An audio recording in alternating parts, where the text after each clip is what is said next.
দেখুন, আমরা কিন্তু অলরেডি পারমাণবিক শক্তিধর জাতিতে পরিণত হয়ে গিয়েছি অলরেডি, এবং এটি তখন থেকেই আমরা হয়েছি যেদিন থেকে রূপপুর পারমাণবিক বিদ্যুৎ কেন্দ্রের জন্য সুদূর রাশিয়ার সাইবেরিয়া থেকে প্রথমে মস্কো এবং মস্কো থেকে বিমান যোগে ঢাকা বিমানবন্দর এসে পৌঁছায়, এবং সেনাবাহিনীর কড়া নিরাপত্তায় যখন এই পারমাণবিক শক্তি অর্থাৎ ইউরেনিয়াম রূপপুর পারমাণবিক বিদ্যুৎ কেন্দ্রের জন্য যখন নিয়ে আসা হয়, সেদিন থেকে আমরা পারমাণবিক শক্তিধর জাতি হিসেবে পরিচিতি পেয়েছি।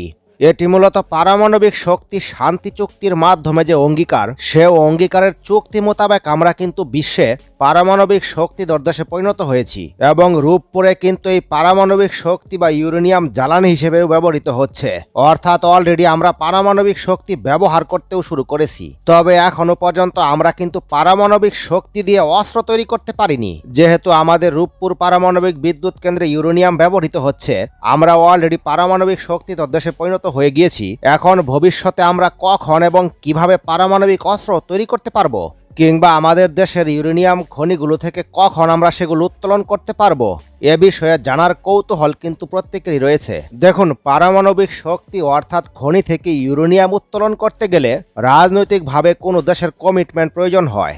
দেখুন, অলরেডি যেহেতু আমরা বৈধভাবে ইউরেনিয়াম ব্যবহার করার লাইসেন্স পেয়ে গিয়েছি, সুতরাং বাংলাদেশে ইউরেনিয়াম থাকলেও এখন কিন্তু সেটি আর অবৈধ হবে না। যদি খনি থেকে উত্তোলন করা যায়, তখন আমরা বলতে পারবো যে এটি আমরা রূপপুর পারমাণবিক বিদ্যুৎ কেন্দ্রে ব্যবহার করব। এখন বাংলাদেশের ক্ষেত্রে কমিটমেন্ট কারা করবে, অর্থাৎ কাদের সমর্থনে কিংবা কাদের আশ্রয়ে বাংলাদেশ খনি থেকে ইউরেনিয়াম উত্তোলন করতে পারবে, এবং ফাইনালি নিজ দেশ থেকে উত্তোলিত সেই সকল ইউরেনিয়াম বাংলাদেশ কখন রূপপুর পারমাণবিক বিদ্যুৎ কেন্দ্রে ব্যবহার করতে পারবে এবং লুকিয়ে লুকিয়ে নিজ দেশেই পারমাণবিক অস্ত্র তৈরি করতে পারবে। এক্ষেত্রে কোন কোন দেশের কমিটমেন্ট পাবে বাংলাদেশ, অর্থাৎ লুকিয়ে লুকিয়ে পারমাণবিক অস্ত্র তৈরির ক্ষেত্রে কোন কোন দেশ বাংলাদেশকে সমর্থন দিবে এবং গোপনে তারা সহযোগিতাও করবে। পারমাণবিক অস্ত্র তৈরি করতে গেলে নিজ দেশে ইউরেনিয়াম খনি প্রয়োজন হয়, অর্থাৎ খনি থাকতে হয়। এই দিক থেকে বাংলাদেশের বিভিন্ন জায়গায় কিন্তু ইউরেনিয়াম খনি রয়েছে, অর্থাৎ সকল খনি থেকে ইউরেনিয়াম উত্তোলন করার পর বাংলাদেশেও পরমাণু অস্ত্র তৈরি করা সম্ভব। যেমন ইরানকে সর্বাত্মক সহায়তা দিচ্ছে রাশিয়া, অর্থাৎ ইরান এবং রাশিয়ার মধ্যে কমিটমেন্ট হয়েছে। ইরানকে যেভাবে গোপনে সমর্থন দিচ্ছে রাশিয়া এবং সহায়তাও করছে, বাংলাদেশের ক্ষেত্রেও ঠিক একইভাবে এরকম গোপনে সহযোগী কোনো দেশের প্রয়োজন হবে। বাংলাদেশে অলরেডি যেহেতু রাশিয়া ইউরেনিয়াম দিচ্ছে, বিশেষ করে রূপপুর পারমাণবিক বিদ্যুৎ কেন্দ্রের জন্য, কিন্তু বাংলাদেশকে অস্ত্র তৈরির জন্য কিন্তু রাশিয়া পরমাণু দেবে না। এর জন্য বাংলাদেশকে অন্য কোনো দেশের সহযোগিতা নিতে হবে, এবং সেই দেশটি এমন একটি দেশ হতে হবে যারা কিনা অলরেডি পরমাণু অস্ত্র তৈরি করতে জানে এবং তাদের সেই প্রযুক্তিগত সক্ষমতা রয়েছে। আর এই তালিকায় সবার উপরের দিকে থাকবে পাকিস্তানের নাম, যারা বাংলাদেশকে পারমাণবিক অস্ত্র তৈরিতে গোপনে সহায়তা করতে রাজি হবে।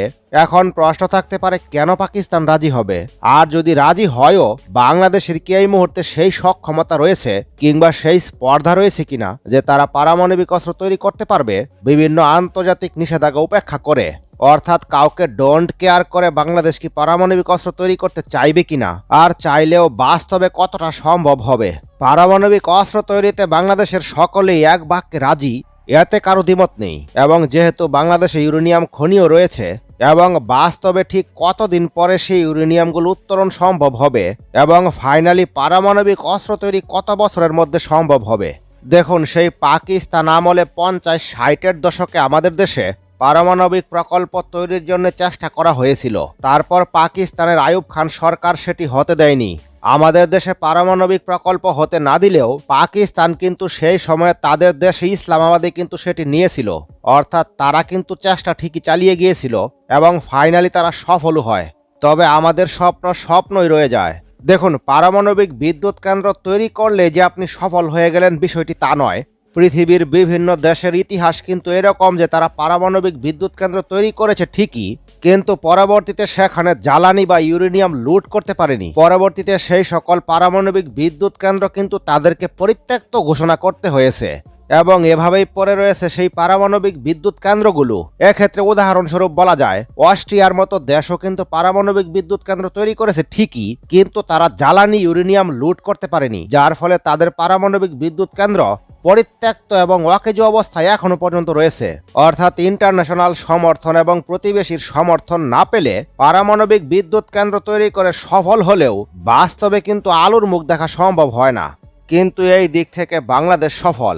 রাশিয়ার কমিটমেন্টে বাংলাদেশে ঠিকই পারমাণবিক বিদ্যুৎ কেন্দ্র তৈরি হয়েছে এবং এখানে ইউরেনিয়াম জ্বালানিও সরবরাহ করা হয়েছে। তবে বর্তমানে এ অঞ্চলে বিভিন্ন ধরনের ভূরাজনৈতিক খেলাধুলা চলছে এবং ভারতের সঙ্গে রাশিয়ার খুব ভালো সম্পর্ক দেখা যাচ্ছে।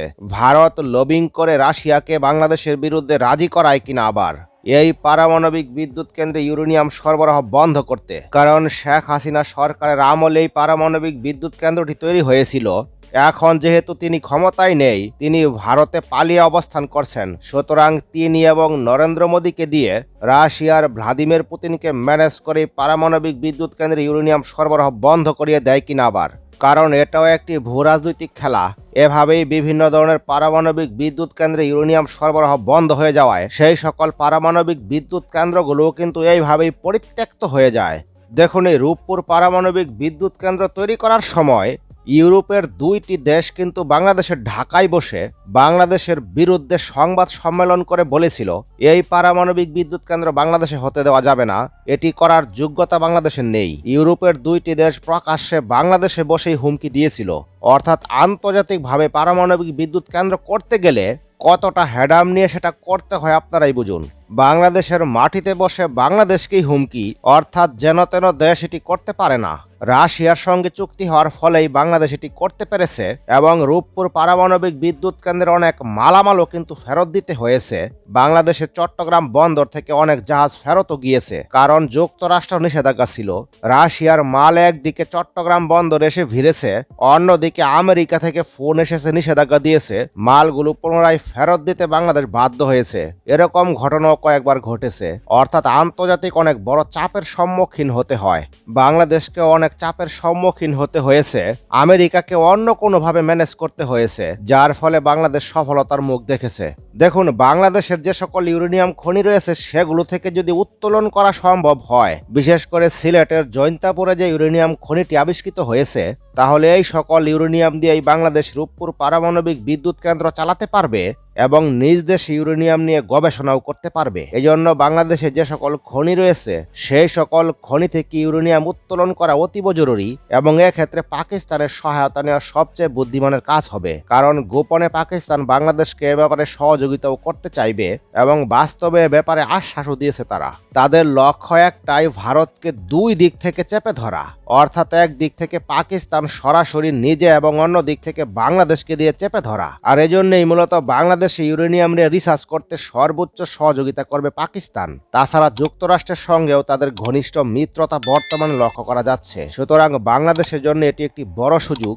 যেহেতু রূপপুর বিদ্যুৎ কেন্দ্রের মাধ্যমে বাংলাদেশ সার্টিফিকেট পেয়েছে, তারা লাইসেন্স পেয়েছে, তাই পাকিস্তানের সহায়তা নিয়ে রিসার্চ এবং গবেষণাও শুরু করে দেওয়া উচিত। এ ব্যাপারে আপনাদের মতামত কমেন্টের মাধ্যমে জানিয়ে রাখুন। পরবর্তী নতুন ভিডিও সবার আগে পেতে লাইক, শেয়ার এবং সাবস্ক্রাইব করে রাখুন।